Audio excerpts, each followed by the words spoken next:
Bonjour à toutes, bonjour à tous. Je suis très content d'animer, d'être le modérateur sur un sujet qui devient malheureusement de plus en plus d'actualité, qui est le recouvrement à l'international.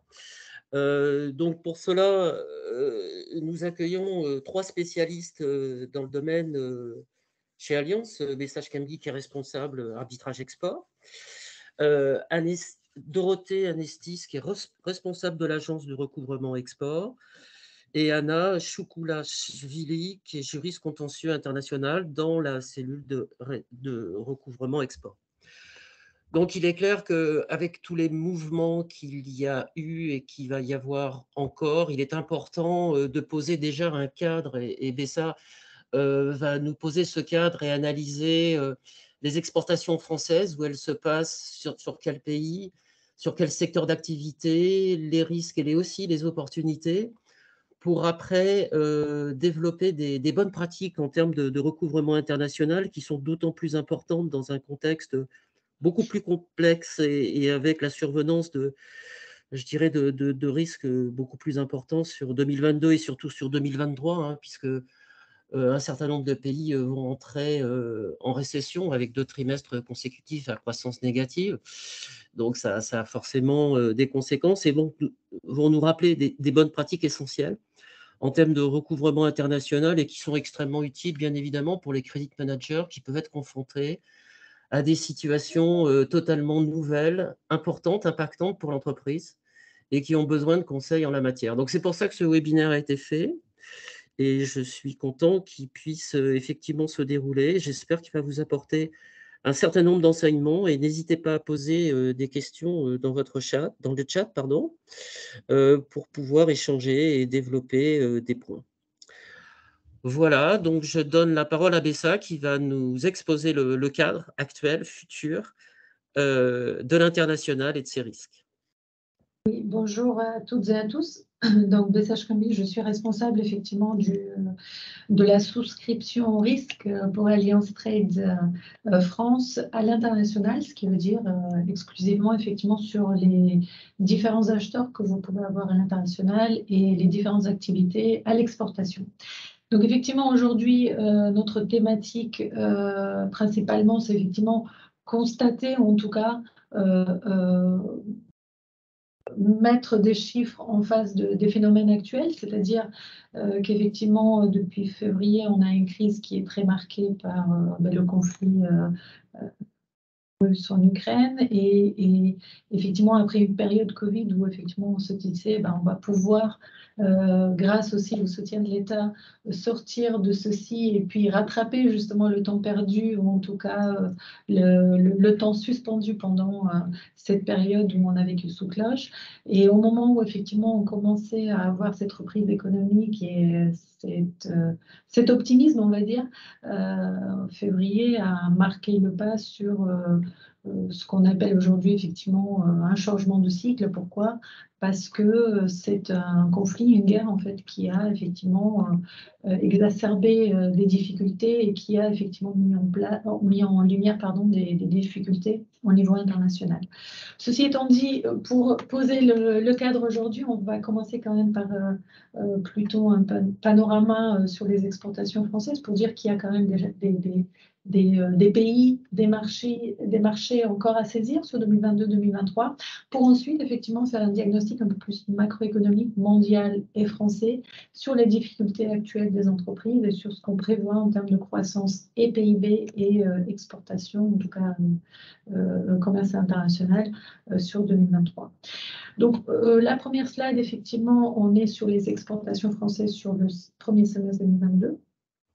C'est un document des douanes que je vous conseille aussi si vous avez l'occasion d'aller le consulter, il est assez complet.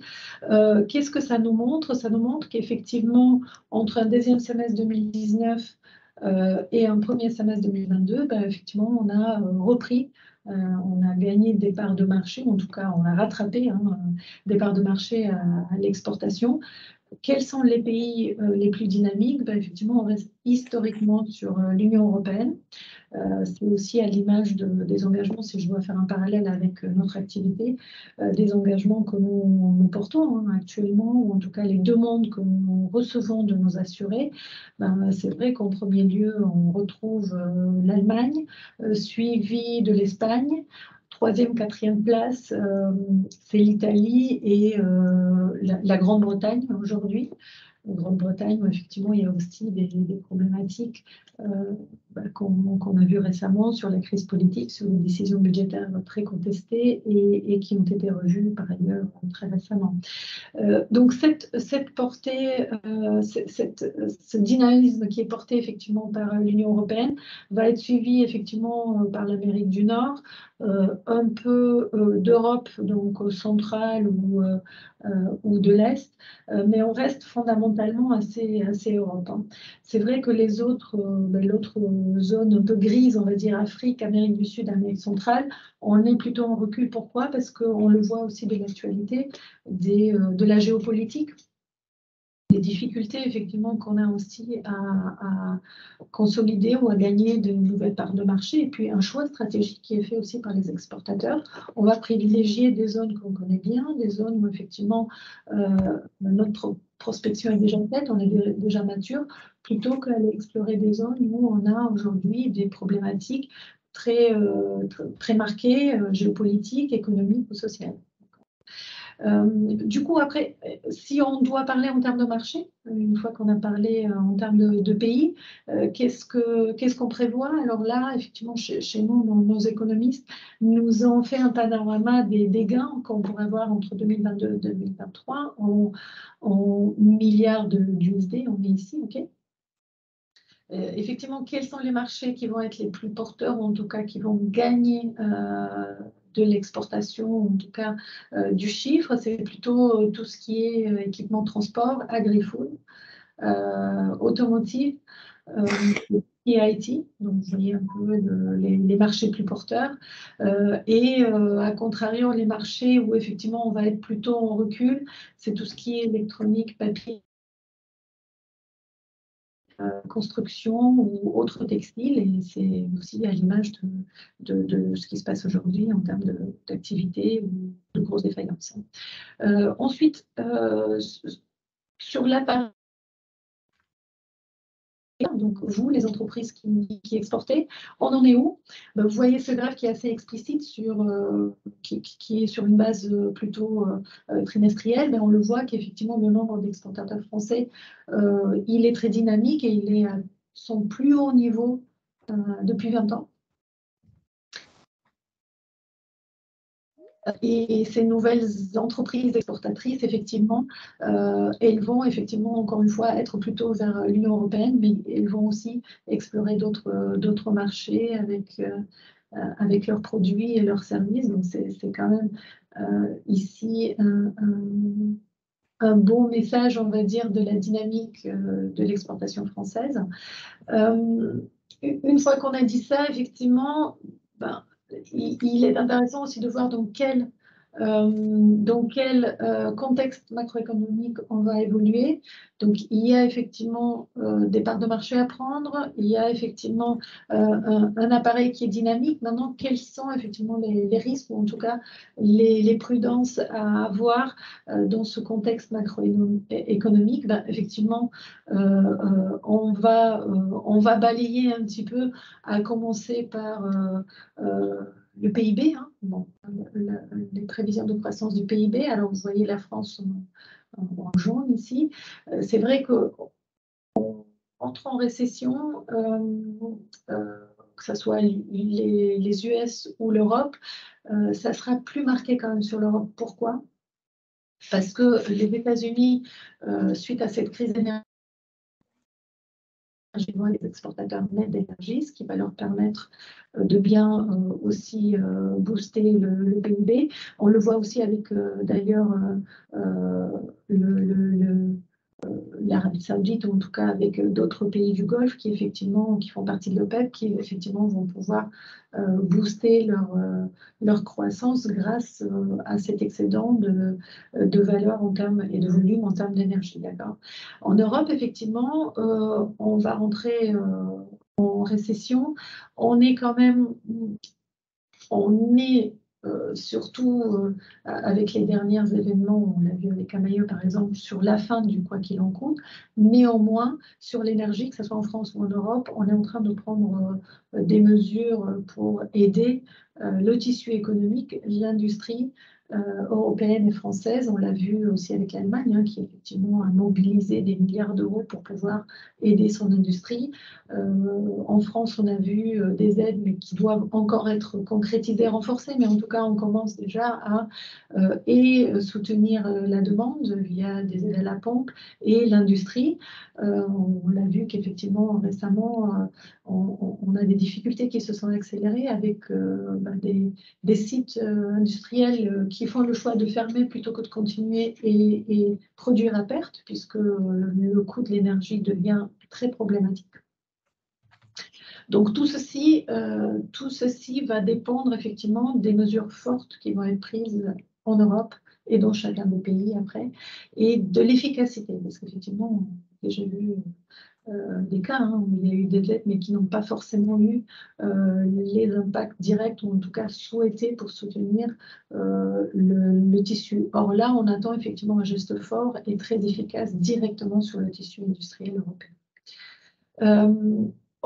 Ensuite, effectivement, une fois qu'on a dit ça, on peut... là, vous avez une représentation plutôt donc à gauche graphique de ce qu'on a vu au-dessus, donc rien de nouveau, mais on voit bien que, qu'est-ce qu'on voit ici? On voit bien qu'effectivement, la Chine, par exemple, qui a toujours été la locomotive, en tout cas de la croissance, elle joue de moins en moins ce rôle-là. Pourquoi? Parce qu'il y a eu aussi une politique du Covid stricte qui a amené à des fermetures pareil, de sites de production et à une production qui est en recul. Et ceci, on le voit aussi sur la croissance du commerce international, donc à droite, que ce soit en volume ou en prix. Effectivement, on est sur des baisses. Pourquoi? Parce qu'on a des gros acteurs du commerce international qui effectivement ne sont plus aussi dynamiques qu'auparavant. Et on a aussi des récessions, on a aussi une inflation qui va effectivement contribuer à cette baisse de la croissance du commerce international. Ensuite, si on doit effectivement revenir un peu plus sur aussi la France, ou en tout cas ce qui va impacter le tout, c'est effectivement les différentes aussi mesures, les différentes défaillances qui vont venir effectivement impacter le dynamisme de l'économie. On voit ici le prélèvement obligatoire, on voit le taux de chômage et les défaillances. On a des signes de toute façon, et on le verra en dessous, des signes de toute façon forts de reprise et défaillance sur l'économie mondiale et sur la France, ce qui vont effectivement lourdement peser sur la croissance dont on a parlé et sur la sinistralité des entreprises. Du coup, justement, pour faire la transition, un retour des défaillances, on le constate aujourd'hui. On n'est pas encore, en gros, on n'est pas encore sur des niveaux de 2019, qui était effectivement un rythme de croisière en termes de défaillance, mais on rattrape de plus en plus le retard et on a une accélération sur Q3, Q4, on le verra, assez marquée des défaillances en France ou dans d'autres pays, on le verra un peu en dessous. Qu'est-ce qui aujourd'hui constitue une contrainte des entreprises? Ici, vous avez deux graphiques, donc à gauche l'industrie, à droite les services, c'est pour voir un petit peu quels sont les facteurs qui vont effectivement freiner ou rendre difficile la production et donc derrière la croissance. La demande, c'est historiquement une donnée qui va influer évidemment le niveau de consommation et de croissance. Cependant, aujourd'hui, ce qu'on voit de plus en plus, c'est quoi? C'est effectivement l'environnement financier avec la hausse des taux. Aussi, la main-d'œuvre qui devient problématique. On l'a vu aux US, on le voit en Europe. Et aussi tout ce qui est approvisionnement, rupture de chaîne d'approvisionnement qu'on connaît aujourd'hui, avec toutes les problématiques ensuite de retard de production qu'on connaît. Vous avez tous été, j'imagine, à un moment donné, face à cette problématique. Si vous voulez effectivement aujourd'hui commander une voiture, un véhicule, on va vous proposer des délais d'attente assez allongés. Et ceci, c'est typiquement ce qui se passe aujourd'hui dans le bousculement des chaînes de valeur et d'approvisionnement. Et là, c'est les sociétés qui vont être les plus agiles, les plus à l'écoute et celles qui vont mettre en place effectivement des dispositifs pour pouvoir survivre, on va dire, et résister, qui vont sortir du lot.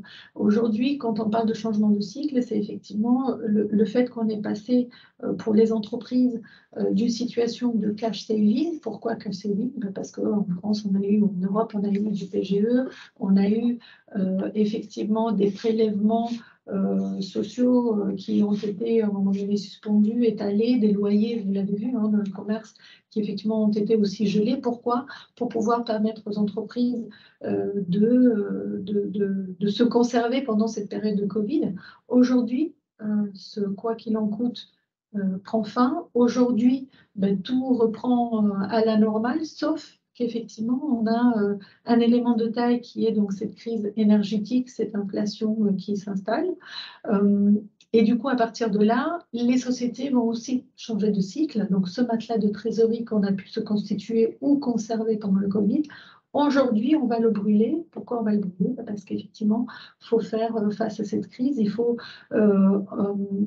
intégrer dans ces coûts aussi des coûts d'énergie, des coûts effectivement de rupture de chaîne d'approvisionnement qui vont nous demander d'aller diversifier nos sources ou d'aller les payer plus cher.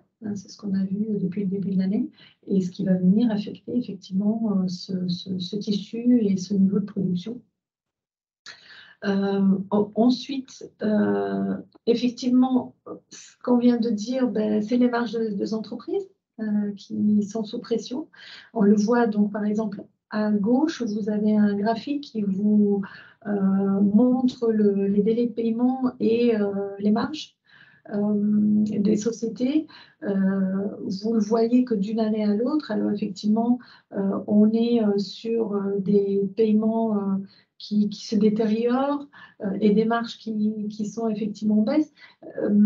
Ce qui aujourd'hui nous fait, vous avez des pics, vous voyez, on a 2008, on a 2011, on a 2019, donc on a des pics comme ça, ou 2019-2020, on a des pics comme ça, effectivement, où aujourd'hui on n'y est pas encore, mais on voit qu'on reprend et on reprend fortement sur la deuxième moitié de 2022. À droite, vous avez effectivement aussi le coût du financement, ce que ça pèse aujourd'hui sur les entreprises. On le voit très bien que des entreprises qui, par exemple, ou des groupes qui sont sous LBO, souffrent aujourd'hui si elles doivent honorer des échéances assez importantes. On voit aussi que pour avoir du cash frais sur les marchés, ça devient compliqué, sans parler aussi de tout ce qui est financement du BFR ou tout ce qui est effectivement des facilités de CAPEX ou d'autres besoins que l'entreprise peut avoir en termes de financement, qui aujourd'hui deviennent très compliqués, et des banquiers qui effectivement vont plutôt serrer la ceinture.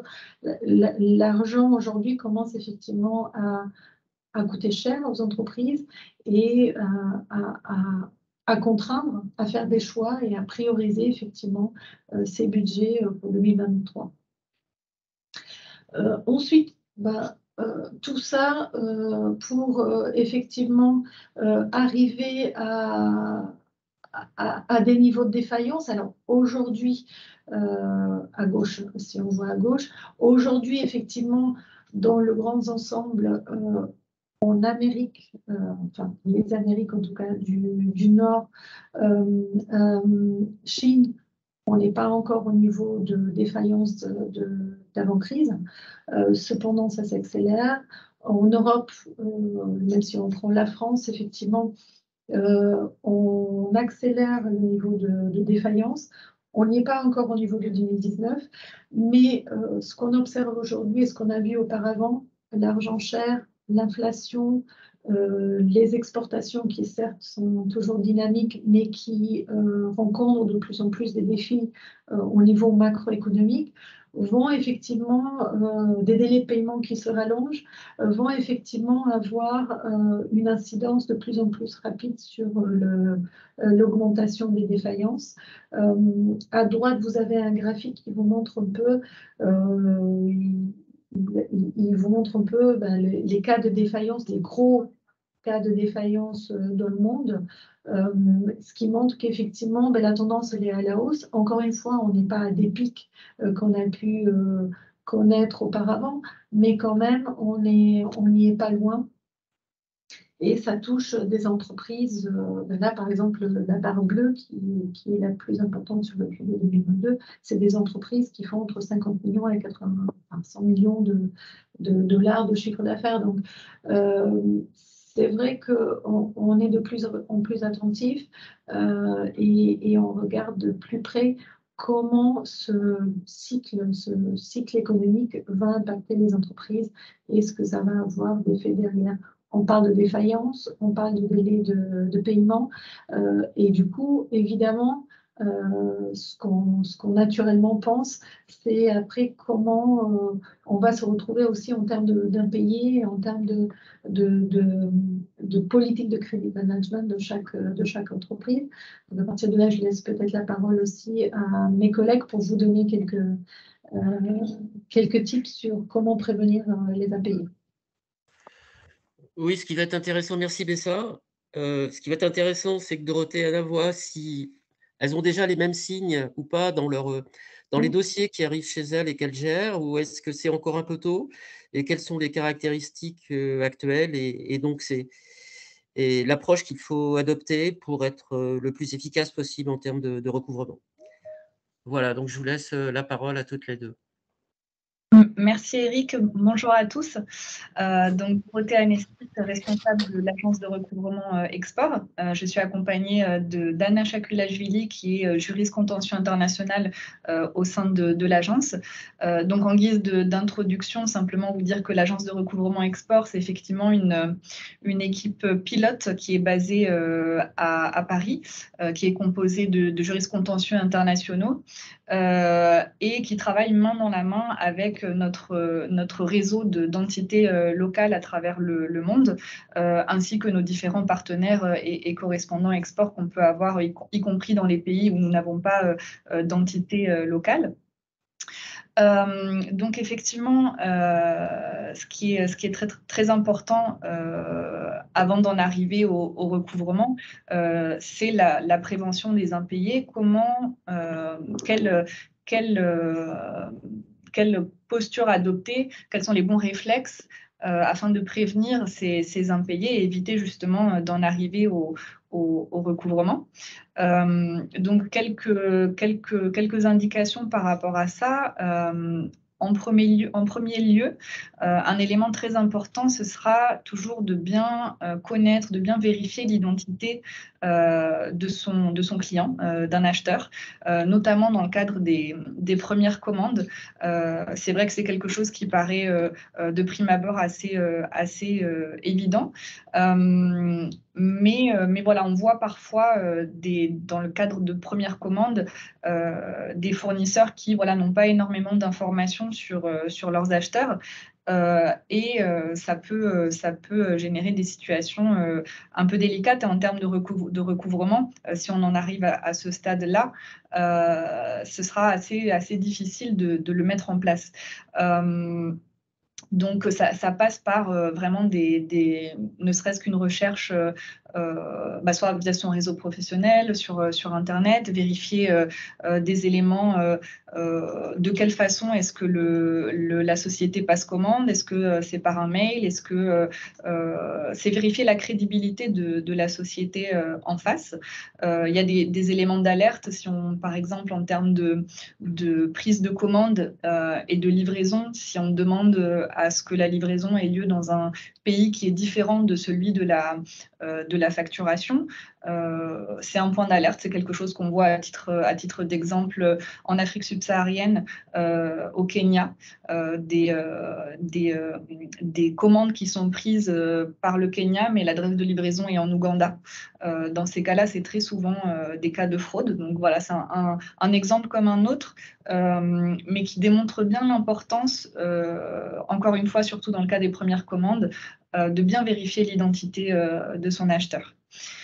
Deuxième point, autre élément extrêmement important, c'est bien encadrer sa relation commerciale, et tous ces éléments se rejoignent en fait, c'est-à-dire à travers la documentation commerciale, donc la mise en place d'un contrat, de conditions générales de vente, s'assurer que celle-ci soit bien signée, on y viendra.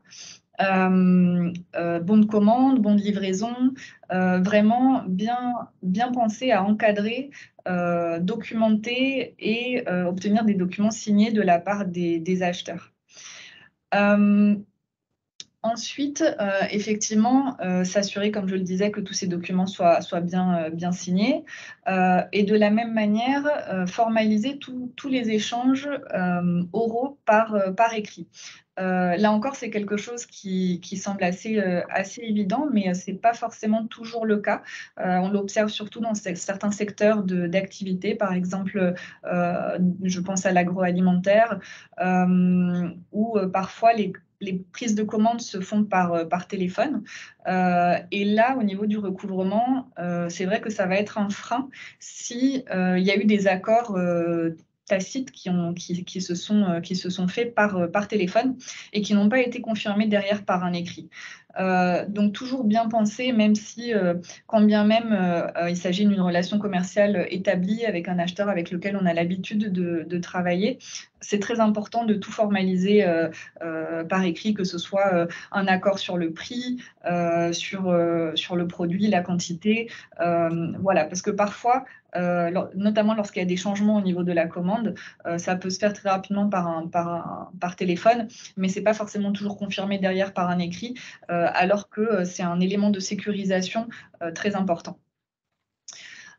Autre point, et j'en reviens à l'aspect documentation, c'est tout ce qui est conditions générales de vente. Donc bien s'assurer d'avoir des conditions générales de vente signées de la part des acheteurs. Pourquoi? Parce que quand on parle de recouvrement international et qu'on pense recouvrement, et si on se projette, parce que malheureusement ça peut arriver dans des procédures judiciaires, étant donné l'élément d'extranéité, donc le fait que la société débitrice est située dans un pays étranger, il faut penser aux règles de compétence juridictionnelles. Donc ça, c'est pour ça que c'est très important dans les conditions générales de vente d'avoir une clause attributive de juridiction ou bien une clause d'arbitrage qui désigne la juridiction qui sera compétente pour trancher du litige, de la même manière on détermine aussi la loi applicable. Et ça, c'est vrai que très souvent, on observe dans les conditions générales de vente des fournisseurs qu'il y a bien une clause attributive de juridiction, souvent en faveur du tribunal du siège du fournisseur. Mais finalement, assez rarement, ces conditions générales de vente sont signées de la part des acheteurs, ce qui fait qu'on ne peut pas leur opposer cette clause. Et donc, par défaut, ce sera, et selon les règles du droit international privé, ce sera le tribunal du ressort de la société débitrice qui sera compétente.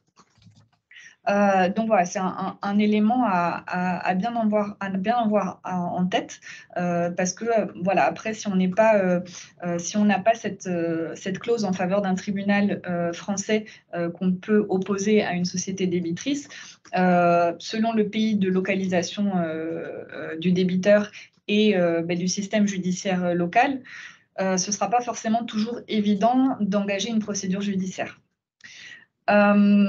Toujours par rapport aux clauses auxquelles on peut penser, clauses toujours dans l'idée de prévenir, de sécuriser. Quelque chose qu'on observe de plus en plus, c'est par rapport à tout ce qui est usurpation d'identité. Donc, on a observé effectivement que des débiteurs peuvent être amenés à recevoir des mails indiquant un changement de coordonnées bancaires du fournisseur. Et donc, on a observé des débiteurs qui effectuent le paiement entre les mains de personnes malveillantes. Parce que voilà, elles ont été informées d'un changement de coordonnées bancaires qui n'était pas en provenance du fournisseur. Mais une fois qu'on a ça, c'est très difficile de démontrer d'où vient la fraude, l'usurpation et qui est responsable. Donc, une idée pour se prémunir, c'est d'insérer, par exemple, dans ces conditions générales de vente, une clause d'information qui indiquerait le process de vérification de tout changement de coordonnées bancaires, par exemple. Donc, une clause qui indiquerait tout changement de coordonnées bancaires doit être vérifié de telle façon, validé par telle direction. Voilà, mais dans l'idée de se prémunir d'un potentiel débiteur qui dirait ben non, moi j'ai reçu un mail avec un nouveau RIB, donc j'y suis pour rien.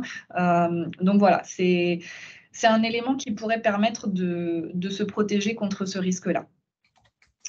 Enfin, dernier point par rapport sur le volet prévention, c'est bien surveiller les échéances. Donc bien surveiller l'échéance des factures et dès qu'on arrive à échéance, de bien relancer formellement le débiteur. Et de la même manière, surveiller les délais de prescription. Donc effectivement, le délai de prescription, c'est le délai dans lequel on peut agir en justice, donc réclamer une créance devant le juge. Et au-delà de ce délai, on est ce qu'on appelle hors clos, donc on n'a plus la possibilité d'agir en justice. Et il faut savoir que de manière générale, en Union européenne, le délai de prescription commerciale est de 5 ans. Il est plus court dans le domaine du transport, souvent 1 an. Mais il faut savoir que dans d'autres pays, ces délais de prescription peuvent être beaucoup plus courts. Donc, c'est le cas, par exemple, en Afrique subsaharienne, dans les pays de la zone de droit commun OHADA, qui sont principalement des pays d'Afrique de l'Ouest et centrale. Là, il faut savoir que le délai de prescription est de 2 ans. Donc, c'est vrai que c'est un délai qui est assez court pour agir, notamment dans ces zones-là où le recouvrement est lui-même assez long en raison des difficultés locales qu'il peut avoir, par exemple en termes de rareté des devises ou en termes de formalités administratives, bancaires, etc. Ce sont des process qui prennent du temps et qui, dans un sens, font perdre du temps sur le délai qu'on a pour agir en justice. Donc, d'où l'importance de bien surveiller les délais, aussi bien en termes d'échéance que ensuite de prescription. Et maintenant, je vais laisser la parole à Anna, qui va vous parler justement voilà, on a parlé de prévention. Donc, une fois que cet impayé survient, comment est-ce qu'on peut y faire face ? Alors bonjour à tous. Donc effectivement, comme l'a dit Dorothée, je vais vous présenter comment agir face à un impayé qui est avéré cette fois. Donc il faut savoir que dans le cadre d'un dossier contentieux, il faut toujours commencer par un recouvrement à l'amiable. C'est toujours la meilleure solution. Donc 3 points sont à prendre en compte. Il faut d'abord comprendre l'impayé pour maintenir une relation commerciale. Donc effectivement, un accord amiable sera toujours plus rapide, moins coûteux et moins dommageable pour votre relation commerciale qu'une procédure judiciaire. Et donc, il est important de rentrer en contact avec votre client et surtout, à l'international, c'est également important de se caler et de s'adapter à la culture locale en termes de recouvrement amiable. Donc, on peut être étonné hein, des différentes causes d'un impayé. Ça peut être simplement le fait que votre client n'a jamais reçu la facture. Ça peut arriver par un problème technique ou même un oubli d'envoi. Également, un oubli de payer, donc peut-être la comptabilité qui n'a pas pris en compte une facture ou a simplement oublié de payer cette facture en question. Ça arrive plus souvent qu'on le pense. Ça peut être également des problèmes de trésorerie passagers. Et dans ce cas-là, prendre le téléphone et comprendre pourquoi votre client n'a pas payé est de rigueur, parce que lui-même peut ne pas avoir été payé par ses fournisseurs ou ses propres clients à lui. Et enfin, autre exemple, ça peut être un réel problème de trésorerie. Peut s'échelonner sur le temps et à ce moment-là, donc la conversation permettra de trouver la solution adaptée avec votre client. Le deuxième point également à aborder, c'est qu'il faut agir vite. Donc, c'est un peu une course contre la montre. Selon une étude Allianz qui date de 2018, une procédure de recouvrement qui est lancée moins de 60 jours après l'échéance présente une chance de récupération de 75% de la créance. Mais si la procédure est lancée plus de 95 jours après l'échéance de la facture, il y a 70% de chances de ne pas récupérer sur cette créance. Donc voilà. Pour cette rapidisation, il y a plusieurs points qui sont à mettre en œuvre. Donc d'abord, on va commencer par une relance par email classique. Il y a aussi une relance téléphonique à faire rapidement après l'envoi d'une mise en demeure si vous n'avez pas de réaction de la part de votre client. Une relance par courrier également. Et si vous n'avez toujours pas de réponse face à cette relance par courrier, je vous conseille également d'envoyer une mise en demeure par courrier recommandée cette fois. Enfin, il ne faut pas ignorer la place du négociateur dans le cadre d'un recouvrement à l'amiable. Donc, d'abord, on peut donc se concentrer sur la négociation via une personne physique. Donc, je sais qu'à l'export, c'est un peu compliqué, mais si vous avez une personne sur place, un commercial ou, ou de préférence un négociateur terrain, il faut déployer la personne sur place car on pourrait être étonné de ce qui peut se passer sur l'adresse indiquée de l'entreprise. On peut se rendre compte que l'entreprise a déménagé, par exemple, et que sur place, on a une nouvelle adresse qui est indiquée. Donc, ça, c'est un des cas, ou alors que tout simplement, on peut constater l'inactivité de l'entreprise, simplement la disparition dans la nature de cette entreprise. Et enfin, donc cette personne, si votre client se trouve sur place, pourrait permettre de dénouer la situation simplement par la conversation. Donc, il ne faut jamais ignorer le face-à-face qui peut être une solution très adaptée à chaque situation et la négociation qui entre en compte également. Et de votre côté, sans parler de négociateurs ou de personnes à déployer sur place, c'est également très important de décider ce dont la solution que vous serez prêt à trouver avec votre client. Donc, peut-être se préparer à un abandon d'une partie de la créance. On peut citer les problèmes en cas de problème de trésorerie. On peut par exemple solutionner le problème par la mise en place d'un échéancier ou alors la signature d'une reconnaissance de dette. Ou alors, en face d'un litige, on peut décider du paiement de la partie non litigieuse de la dette seulement, ou alors décider de faire un règlement transactionnel en accord avec votre client. Et en termes de chiffres, il faut savoir que l'amiable, donc la procédure amiable, représente 90% de nos récupérations.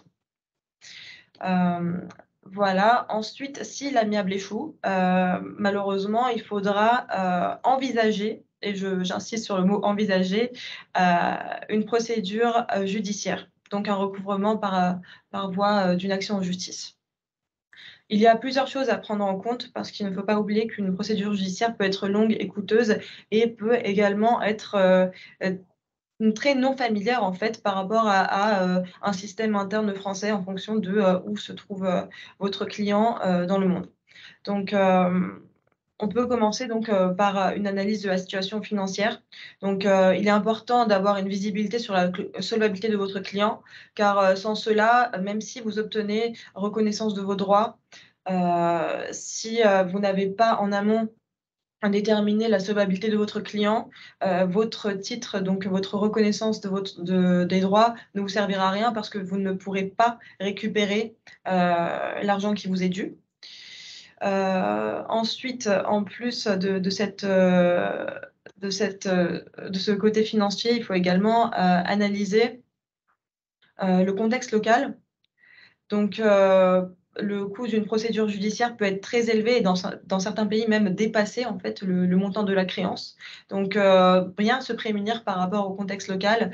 Et ensuite, ce qui est également important dans un contexte interne dans les pays, c'est la durée des procédures. Donc, par exemple, je peux vous citer l'Algérie où les procédures durent en moyenne 4 ans.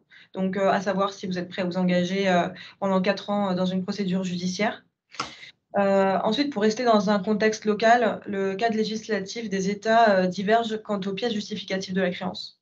Donc, quand dans certains pays, une simple facture peut suffire, dans d'autres pays, comme en Algérie, pour reprendre le même exemple, on ne peut pas démarrer une procédure judiciaire sans document de transport et sans un contrat signé, entre autres.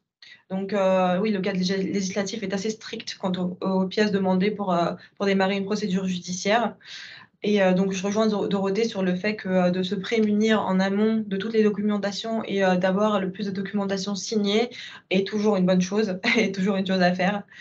Et enfin, dernière étape dans le cadre d'une procédure par voie judiciaire, c'est la traçabilité de votre client. Donc, si l'entreprise n'est plus active et a disparu sans laisser de traces, la reconnaissance de vos droits et la décision en votre faveur ne vous servira également à rien et n'aboutira pas car vous ne récupérerez rien de cette entreprise qui a disparu. Et donc, en conclusion, j'insiste sur le fait qu'il faut aller en procédure judiciaire si vous avez de réelles chances de récupération.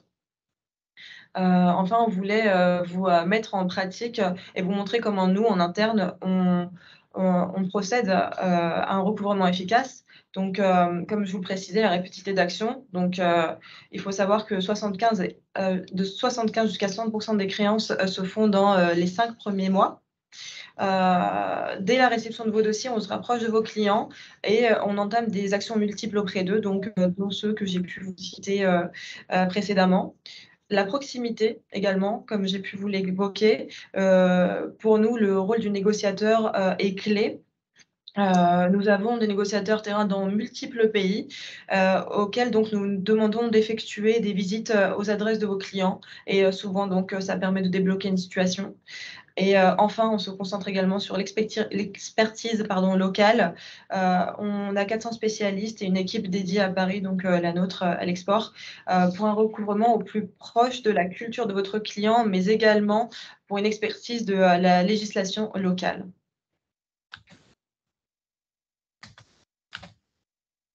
Moi, donc, je vais vous proposer de faire un focus sur certains pays en particulier, vous donner quelques éléments d'actualité et quelques conseils pratiques au niveau du recouvrement dans ces pays-là.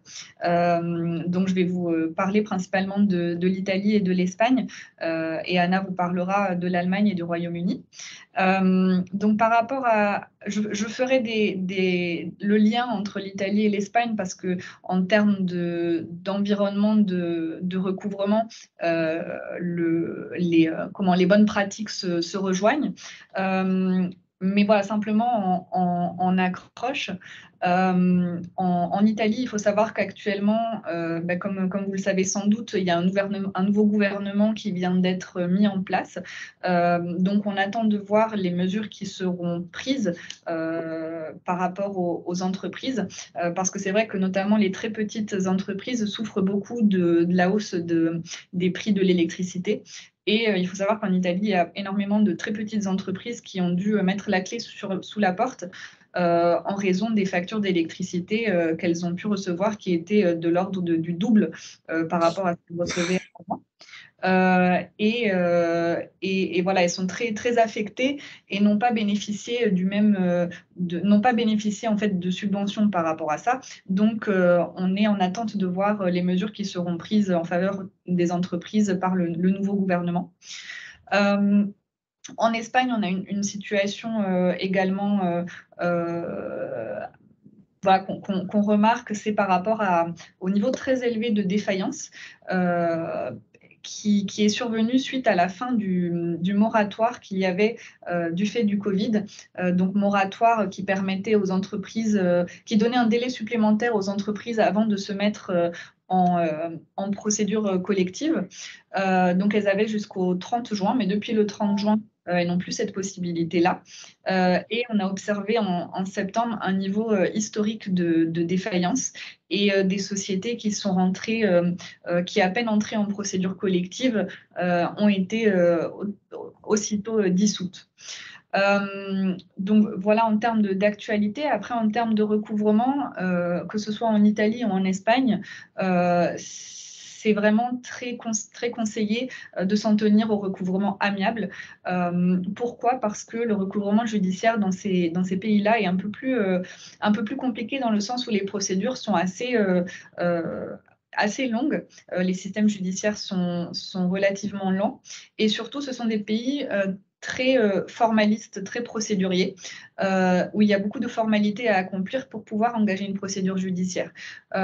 Juste à titre d'exemple, pour engager une action en Espagne, il faut par exemple un pouvoir signé devant notaire, apostillé. Il peut également, le juge peut aussi également appeler le créancier à témoigner. C'est le cas aussi en Italie d'ailleurs. Donc il y a certaines formalités qui peuvent être assez contraignantes pour les créanciers et formalités auxquelles ils ne pourront pas se soustraire. Donc il faut bien avoir ça en tête quand on envisage d'engager une procédure judiciaire dans un de ces pays-là. Et puis c'est s'engager, je le disais, dans des procédures assez longues. Donc vraiment, le conseil, c'est vraiment de tout miser sur le recouvrement amiable, la mise en place d'échéanciers. C'est quelque chose qui fonctionne assez bien en Italie, par exemple. Voire même des réductions, des abandons forfaitaires. Ce sera toujours, comme le disait Anna aussi, bénéfique par rapport à une procédure judiciaire qui durera longtemps, qui aura un certain coût et qui ne garantit pas forcément des récupérations derrière. Un dernier élément par rapport, vous aurez les informations sur les slides plus précises pour chacun des deux pays, mais un dernier élément que je voulais soulever par rapport à l'Espagne, au niveau des procédures collectives, lorsque vous avez un acheteur qui rentre en procédure collective, il faut savoir que le délai pour déclarer votre créance, donc vous manifestez en tant que détenteur d'une créance vis-à-vis des organes de la procédure, ce délai est très court puisqu'il est d'1 mois à compter de la publication au bulletin officiel de la procédure collective. Au-delà de ce délai, vous ne figurerez pas dans la liste des créanciers, donc vous n'aurez pas droit à dividendes. Donc un délai assez important à avoir en tête. Et je laisse Anna évoquer l'Allemagne et le Royaume-Uni. Alors oui, rapide point sur l'Allemagne. Donc s'agissant de l'actualité, il faut parler du plan de relance et de résilience qui a été annoncé en octobre. Donc le chancelier qui annonce 200 milliards d'euros qui sont débloqués pour faire face à la crise de l'énergie. Donc voilà, les entreprises vont être continuées à aider pour que la facture ne soit pas réellement salée au niveau de la dépense énergétique. Il faut savoir également sur l'Allemagne que ce sont des très bons payeurs. Donc leur délai de paiement moyen figure parmi l'un des meilleurs dans le cadre de l'Union européenne. Concernant leur culture amiable, ce sont des personnes qui pratiquent la culture de l'oral confirmée par l'écrit. Et vous pouvez avoir accès facilement à leurs informations financières suite à une loi qui est relative au registre électronique du commerce et au registre des sociétés qui date de 2007. Donc la transparence et de rigueur sur les comptes et si les comptes ne sont pas publiés en ligne, c'est un mauvais signe sur la santé de l'entreprise. Également, comme disait Dorothée, procédure amiable à privilégier. Néanmoins, la procédure judiciaire est efficace en Allemagne.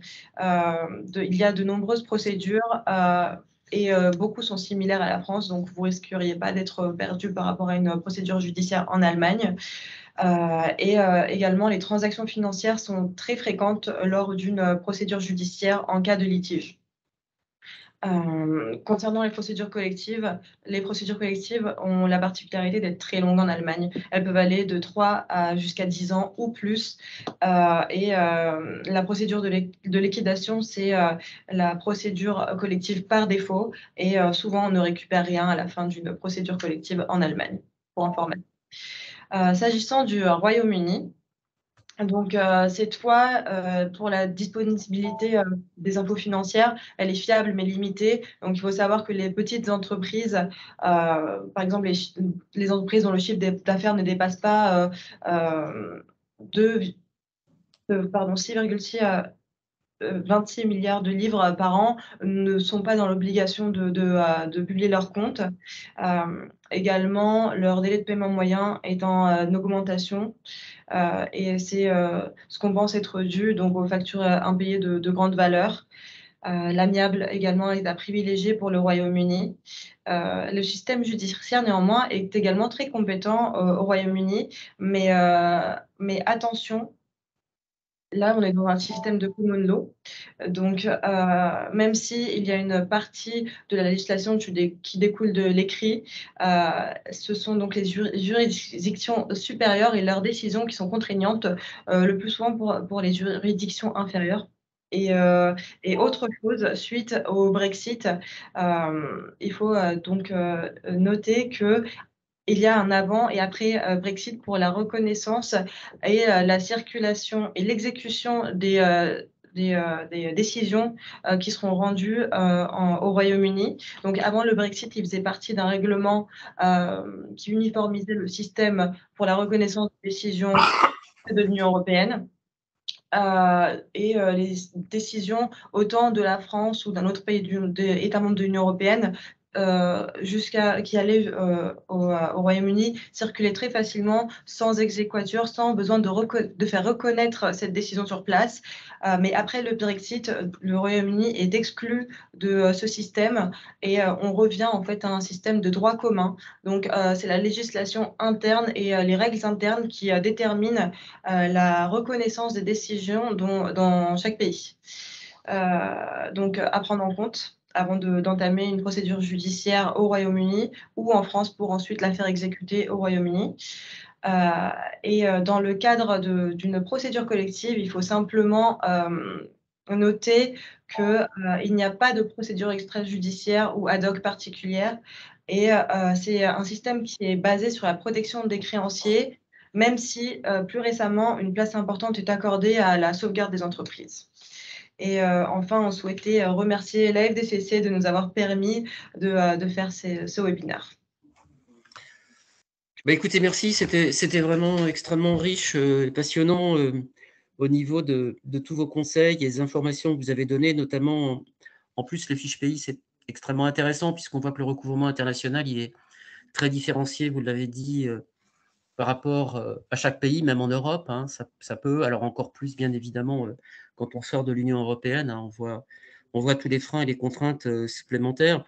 Moi, ce que j'ai retenu, c'est que pour les credit managers, notamment l'association, eh ben, c'est une occasion importante, effectivement, de renforcer l'aspect prévention et connaissance du client avec les KYC, hein, puisqu'après, l'aspect négociation va en découler par rapport aux possibilités et aussi, en même temps, l'arbitrage coût-recouvrement hein, qui va se poser forcément. Moi, j'ai un cas en Russie que je gère comme ça, d'ailleurs, où on peut se poser effectivement, on doit se poser des questions par rapport à ça. Donc, je voulais savoir si vous aviez, dans l'assistance, des questions, vous aviez des précisions, des approfondissements à demander à nos 3 interlocutrices qui ont exposé toute voilà, cette situation concernant le recouvrement à l'international. Moi, j'ai une question parce que dans mon entreprise, donc je travaille chez Artelia, on ne fait pas de marchandises, c'est de la prestation de services. Donc, mettre en place des stand-by letters of credit, c'est très compliqué. On opte de plus en plus pour l'assurance crédit, d'ailleurs avec Allianz. Oui. Euh, Conseiller au mais c'est vrai que téléphone d'ailleurs. oui, effectivement, c'est vrai. Mais pour le cas des contrats pour lesquels on n'a pas pu mettre en place de liste d'assurance crédit parce qu'on s'y est pris trop tard ou parce que ça a été fait par les opérationnels sans forcément concertation auprès de la direction financière, dans les pays d'Afrique dans lesquels on travaille le plus souvent, c'est très compliqué pour nous de récupérer les créances.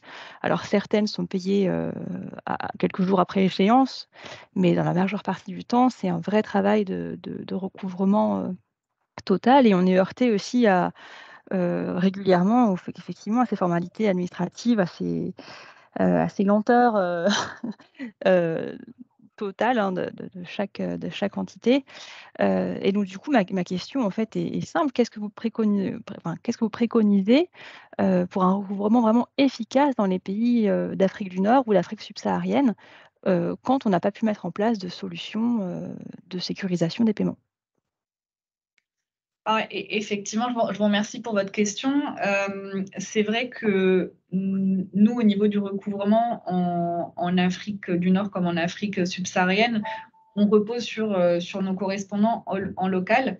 Donc, c'est vrai qu'au départ, parce que ce que je peux vous conseiller, c'est effectivement de bien maintenir le contact avec votre ou vos clients, bien surveiller quelle est la situation, donc passer par téléphone, faire des relances écrites par mail. C'est important de maintenir le lien. C'est quelque chose parce que quand on parle de recouvrement international, il faut prendre en compte aussi la dimension culturelle. Et en Afrique subsaharienne notamment, c'est beaucoup de l'échange par téléphone et les interlocuteurs sont assez sensibles au contact avec un interlocuteur. Ils aiment bien savoir à qui ils ont affaire. Donc, ça paraît peut-être assez simple, mais c'est vraiment quelque chose d'assez frappant. À titre d'exemple, nous, quand on fait du recouvrement dans ces pays-là, si on change d'interlocuteur sur un dossier, ça peut perturber la société débitrice. Donc, c'est pour ça que je vous dis que le lien est assez important. Donc, bien maintenir le contact, effectuer des relances. Et après, dans l'idéal, c'est avoir des contacts sur place. C'est vrai que nous, on repose beaucoup sur nos agents locaux. On a un correspondant qui est localisé au Bénin, mais qui est très bien implanté partout en Afrique, notamment francophone, qui a un très bon réseau et il a la possibilité de faire des visites domiciliaires. Et c'est vrai qu'aller à la rencontre physique du débiteur, c'est quelque chose qui change tout. Encore une fois, parce qu'il y a ce contact, mais aussi parce qu'on se rend compte de beaucoup de choses en se rendant sur place sur le terrain qu'on ne perçoit pas forcément par téléphone ou derrière un échange de mails. Donc il y a ça, il y a surveiller effectivement ce délai de prescription de 2 ans. Donc bien surveiller ça et insister pour recevoir au moins un paiement partiel, parce qu'après on peut peut-être jouer sur l'interruption de la prescription parce qu'on a reçu un paiement. Et voilà, mettre en place, ne pas hésiter à proposer un échéancier. C'est aussi des conseils que je peux vous donner. Et puis les raisons de l'impayé. Et les raisons, voilà, comprendre les raisons. C'est vrai qu'on observe que très souvent, c'est lié à des difficultés justement administratives, bancaires, parce que pour émettre un paiement à l'étranger, une société en Afrique subsaharienne, elle doit déposer un dossier auprès de sa banque, qui ensuite dépose un dossier auprès de la banque centrale, qui ensuite, en fonction de si le dossier est complet et de si la banque centrale dispose de devises, va pouvoir octroyer l'émission du virement. Donc aussi à voir si jamais vous avez une filiale sur place, pouvoir récupérer les fonds sur place, c'est aussi quelque chose qui facilite le recouvrement. Je me permets juste de prendre 2 questions qui sont pour vous, Dorothée et Anna, si vous pouvez répondre rapidement avant qu'on mette fin au webinaire. C'est sur les conditions générales de vente. Il y a une première question qui demande si elles peuvent être acceptées tacitement par le client, c'est peut-être indiqué, et si elles sont paraphées, est-ce que c'est suffisant? Ça me paraît être deux questions importantes. Tout à fait. Donc, par rapport à l'acceptation des conditions générales de vente, c'est vrai que l'idéal, c'est qu'elles soient signées. Après, en droit français, il y a ce qu'on appelle aussi le courant d'affaires. Donc, si les conditions générales de vente ne sont pas signées, on peut jouer sur la durée de la relation commerciale. Donc, si la relation commerciale est établie depuis un certain temps et qu'on est en mesure d'apporter des preuves de cette relation commerciale, on peut prétendre que le débiteur ne pouvait pas ignorer les conditions générales de vente. Donc, c'est le courant d'affaires. Mais voilà, c'est quelque chose qu'il va falloir prouver devant le juge. Donc, c'est pas d'office accepté. Mais l'idéal, voilà, c'est toujours quand même qu'elle soit signée. Est-ce que tu voulais compléter Oui, je voulais simplement compléter en disant que certes, une signature, ça montre l'acceptation dans tous les cas, en fait. C'est irréversible, on va dire. Mais en fonction des législations, en France également, on a le fait que l'insertion et la mention des conditions générales de vente sur une facture au recto d'une facture avec les conditions générales qui se figurent au dos de la facture peut également être considéré comme une acceptation et une prise de connaissance des conditions générales. Néanmoins, à faire attention parce qu'il y a réellement des cas très spécifiques en fonction des législations et ça, typiquement dans un autre pays, ce ne serait pas accepté. Et c'est pour ça qu'en revenir toujours à la méthode classique de la signature, c'est la méthode qui marche le mieux.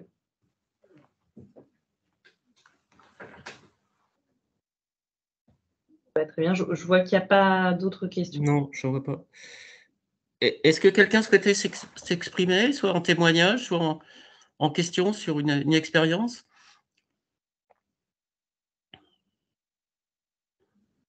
On s'était donné jusqu'à midi, donc je ne sais pas si les gens ont encore un petit peu de temps. Mais, Ah oui, d'accord. Alors, moi, j'aurais une question simplement pour comprendre si vous voyez un peu plus de dossiers dits litigieux, enfin une part litigieuse dans la créance, et comment vous la gérez? Alors, c'est quelque chose qui arrive effectivement, mais ce n'est pas la majorité des cas. Vraiment, sur tout notre portefeuille de dossiers, c'est une part assez peu importante, mais c'est vrai que c'est quelque chose qui peut arriver. Donc, dans ces cas-là, le premier réflexe, c'est faire un état des lieux, recueillir les informations de part et d'autre et voir la typologie de litige, en fait, parce que le litige, ça englobe effectivement, ça peut englober un certain nombre de choses, donc voir qu'est-ce qu'il y a derrière, de quoi est-ce qu'on parle, est-ce que la société débitrice n'est pas en train de faire du dilatoire pour gagner du temps. Donc le premier réflexe, ça va être vraiment et c'est pour ça que voilà, on a une équipe de juristes qui sont en mesure d'analyser les éléments du dossier, en tout cas dans la limite du possible, parce qu'après, un élément très important, je préfère le préciser, c'est qu'on ne peut jamais se substituer au juge. Donc nous, on va faire notre analyse en tant qu'assureur crédit. C'est très important. Mais on va regarder, voilà, quel est vraiment le motif du litige avancé par le débiteur. Est-ce que cela concerne la totalité de la créance ou qu'une partie? Donc, dans ce cas, on va essayer, dans un premier temps, de recouvrer la partie non contestée. On va dire au débiteur, très bien, on prend note de votre contestation. En revanche, je note qu'elle ne porte pas sur la totalité, donc on demande à ce que la partie non contestée soit réglée immédiatement. Et puis sur la partie contestée, là on essaie de recueillir et on compte sur le soutien de nos clients pour nous fournir un maximum d'informations, nous fournir à la fois leurs commentaires s'ils sont au fait de cette contestation, s'il y a eu des échanges préalables avec le débiteur. Et puis, on va demander de nous fournir les documents probants, donc bon de commande, bon de livraison, documents de transport, contrat.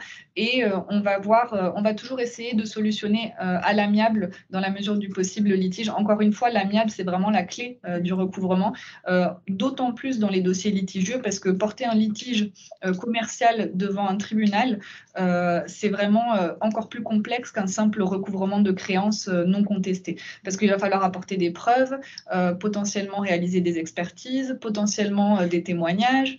Donc, il faut vraiment avoir un dossier extrêmement solide et être convaincu de la réussite possible de la procédure avant de s'engager sur ce terrain-là. Donc, le plus possible, on va essayer de rester à l'amiable, trouver un accord. Le plus souvent, on parvient à trouver un accord parce que parfois, le litige, ça peut être un simple malentendu. Donc, simplement en analysant le dossier, en recueillant les informations de part et d'autre, parfois en organisant des réunions tripartites avec les deux parties, le fait de parler tout simplement, ça peut, et avec qui plus est avec un interlocuteur neutre comme nous pouvons l'être, ça peut permettre de débloquer des situations et trouver un accord. Ok, je vous propose qu'on en reste là puisqu'on a dépassé un peu le temps.